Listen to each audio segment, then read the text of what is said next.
Hello, I'm Eugene, and I'm at this flower market where there are 3 possible flowers that people can buy. There's orchids, roses, and tulips available. And one day, Lily decided to go to this market. She brought some whole number of dollars, and we're given some peculiar information on what Lily can do with her money to buy some number of flowers. Now, one question remains. How many dollars did Lily bring?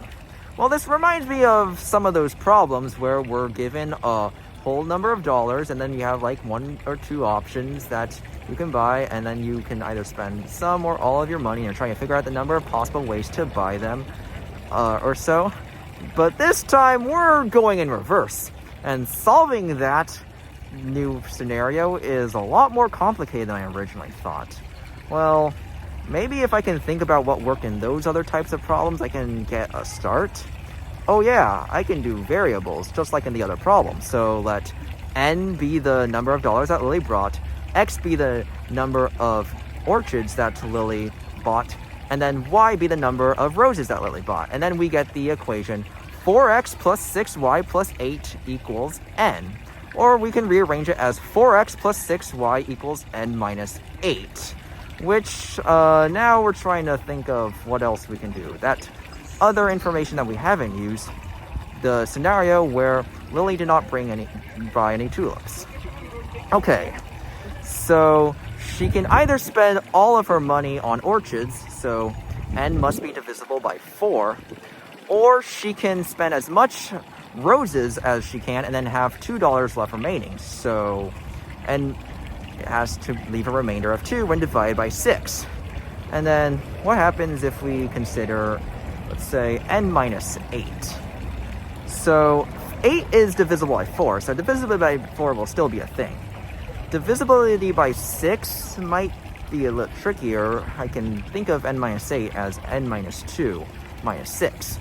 N is 2, it has a remainder of 2 when divided by 6. And then if you subtract 2 and then subtract 6, you'll still get a multiple of 6. So n minus 8, a multiple of 4, and a multiple of 6. And so that will be a multiple of 12. And at this point, things might get a little experimental from here, but I'll see what I can do with my guess, check, and revise. Well, I could just start with 4x plus 6y equals 0 for 0. And then there's also the bound line, 4x plus 6y equals 12, where n equals 20. That would look something like this, and I kind of want to focus more on the inside regions. So in that case, if x equals 0, I can have y equals 0, 1, or 2. X equals 1 would result in y being 1, and then x equals 2 and 3, y would have to both be 0. And so this would result in 7 ways. Now, fortunately, if I go 24 for 4x plus 6y, this line would be shifted up by 12 of these y units. So that means I can consider these additional some of these additional points. So then I can consider groups of consider the group of 6 points over there at a time, as well as 1, 2, 3, 4, 5, 6 of these points.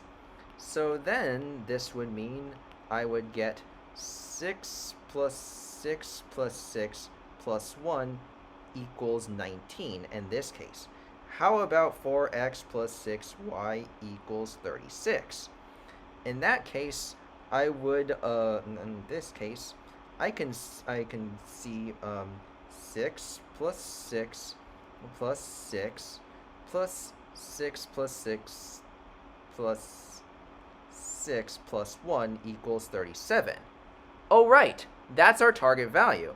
And now I can see n minus 8 equals, what is it? 36, and so n must equal 44. Now I wonder if there's a more efficient way of doing this, given that we're doing all this pattern matching and graphing, so I don't have to do guess, check, and revise as much. So I know that we're only considering a whole number of flowers, when in the graph we can consider them as lattice points. Some of those lattice points are like at the extremities of what Lily can do graphically, which we can see as bounds. So there's a formula for that, and it's called Pick's theorem.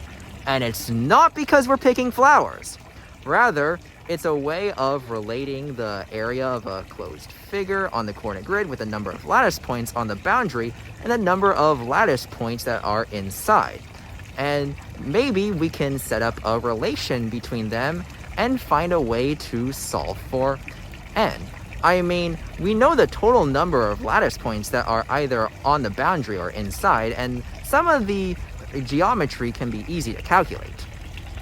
So in this Pick's theorem, I have this line that I have to consider the interior area as well as the boundary points. The interior points are a lot harder to calculate, so I'll save that for later. So also, I would like to make a note that rather than doing n minus 8, let's do 12k.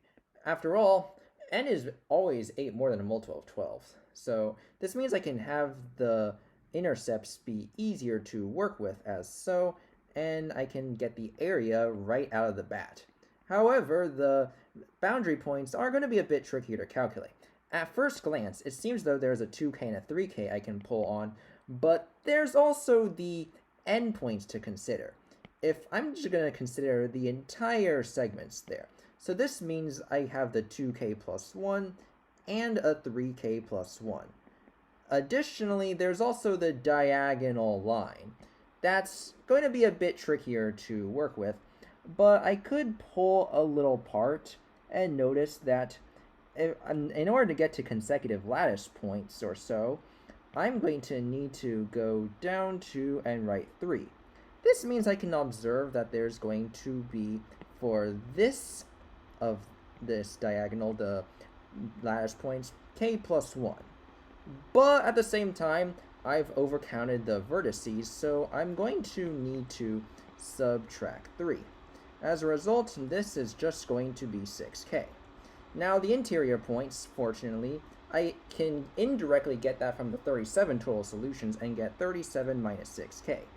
And with that, I've got the setup and can plug and chug to the Pick's theorem formula. So now I have 3k squared, as the area is equal to I, which is 37 minus 6k, and then add b over 2, which is 6k over 2, and then minus 1. So with my quadratic work, I can eventually get something in the form of 3k squared equals 36 minus 3k. And after solving the quadratic, using whatever favorite technique you have, the only positive solution, the one that I care about, is k equals 3, and that corresponds to n equals 44, just like last time. And would you look at that? Regardless of the two approaches that we did, we still ended up with $44 as the number of dollars that Lily brought. Wow, that problem-solving process was kind of tough. But the nice thing about this is that there are multiple ways of thinking about how to solve tough problems like these. Some of them are easier to spot, others may require more creative thinking, yet can be more efficient.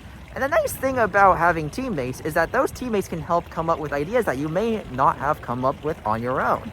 Maybe in some other problems, you can come up with nice alternate solutions that we didn't write down or present.